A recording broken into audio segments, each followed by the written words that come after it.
In this video, we are going to talk about Sony Xperia 1V, the best SMRT of a 180 camera so far. So before starting this video, please like this video and subscribe to our channel for the future updates. The Sony Xperia 1V after using it as my primary phone, with details on the battery life, camera test, and more. The Sony Xperia 1V is a significant increase over the Mark IV, providing an appropriate point-and-shoot photography experience, cooler performance, and other improvements. 3 color options are available: all black, khaki green, and platinum silver. If you don't mind spending a little more money, Sony has a new design cover for the Xperia 1 Mark V that incorporates a grip for both horizontal and vertical supports. Software and features. The Xperia 1V runs Android 13 with the customary Sony flavor. Although it's not as fantastic as many competitors, this phone comes with a few guaranteed OS updates and 3 years of security patches.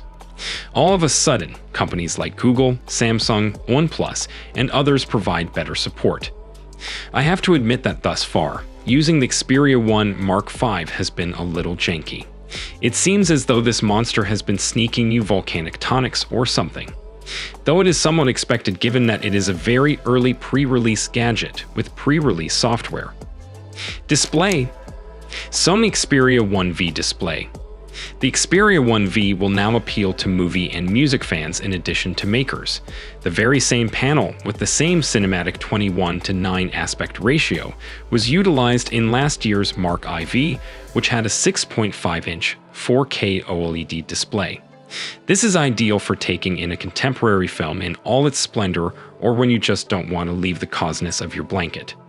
The 4K resolution is overkill for the majority of applications you'll wind up using on this tablet, and anything with a more square composition will be crushed between giant black pillars. However, whether analyzing your images or Ultra HD film, it's fantastic for spotting little details. Sony's customary creator mode antics are supported by the Xperia 1, which is undoubtedly intriguing for movie buffs who want to view supported films with authentic images. Audio.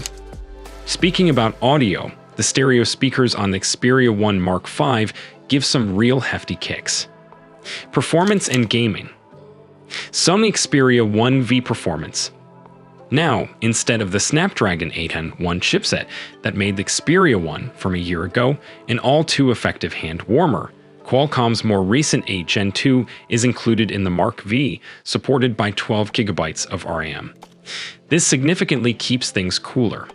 I didn't notice any unexpected overheating at all during my week of use with this device. The only time the Xperia 1 Mark V overheated in the previous week was when I used it for about 15 to 20 minutes outside in the sweltering midday sun, just like I would with any other smartphone. Apart from that, it only becomes comfortably warm when playing hard video games or capturing 4K films for an extended period of time. Xperia 1V battery life. The battery life is fine, therefore there aren't any major problems.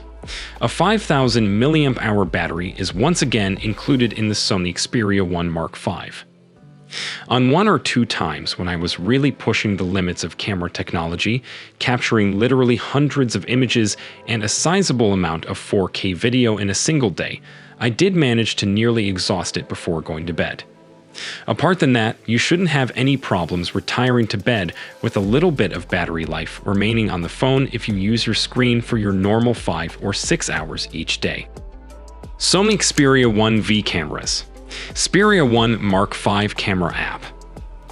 Let's now talk about the Sony Xperia 1 Mark V's camera technology. Sony has made various modifications to the model from last year, including the addition of a brand new 24mm SMRT sensor. Despite having a 52-megapixel sensor, it uses pixel binning to produce 12-megapixel photographs. There isn't an ultra-high resolution mode, which is unfortunate. When you open the Sony Photo Pro software, you have a variety of choices.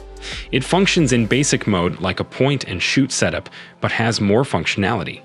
You can switch between multiple sensors, modify the aspect ratio, enable burst mode, change the brightness and contrast levels, add various filters, toggle light mode, and switch between various filters.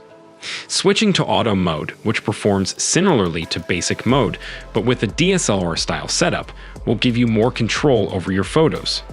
The majority of control settings are still handled automatically by the Xperia 1 Mark V, so utilizing the shutter button is still a point-and-shoot experience. Utilize Program Auto Mode to modify the EV, ISO, white balance, and other settings for even more control. Additionally, there is a manual exposure option for more intricate control and a shutter speed priority mode for action photos or low-light shooting. Eye algorithms have improved the autofocus on the Xperia 1 Mark V, ensuring perfect focus even on distant subjects. White balance calculations and exposure correction are also done using AI. In general, the autofocus is effective, particularly when used in conjunction with the superb face and eye focusing. The Xperia 1 Mark V's autofocus performs admirably, even in difficult circumstances, and the burst shutter option is useful for taking action pictures. The phone also has a slider for adjusting the nice bokeh effect's intensity. There are two 12-megapixel sensors on the Xperia 1 Mark V. The 16mm SMORE-RS ultra-wide-angle camera produces passable landscape photos, although its color capture is less reliable than that of the primary sensor. Up to 15.6x zoom is possible with the variable 85-125mm SMORE-RS telephoto camera, although the highest zoom range results in fuzziness. The telephoto lens performs less admirably in environments with bright light and softer illumination. Overall, compared to smartphones like the Pixel 7 Pro or Samsung Galaxy S23 Ultra, the extra camera options available in addition to the XMORE-T sensor are a little lacking. What do you think of our video? Let me know in the comments section below.